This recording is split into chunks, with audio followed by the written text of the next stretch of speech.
In terms of how the book has advantages over my competitors, I think it is more accessible than most of the other books that are on the market. I've often thought that if students could choose the books for their classes themselves, they'd make very different choices from many of the lecturers. And I think a lot of the books that are out there on the market have unrealistic expectations for their students. They expect their students to have much more interest and much more in-depth interest in politics perhaps than is the reality. So this is a book that somebody who doesn't take another course in politics should hopefully like and find accessible.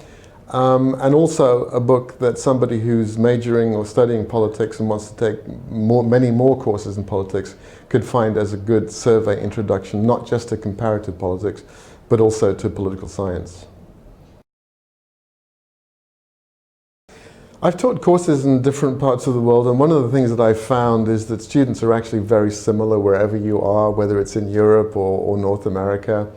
And my own students, I'm really writing for people like my own students, and I think my own students are fairly representative of the kinds of students that most people would have in classes of this kind.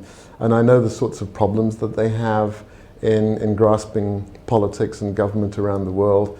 And so I've always used them as my test case, if you like, to write for. And I'm hoping that this book will continue to have the same kind of appeal it's always had to different situations in different parts of the world.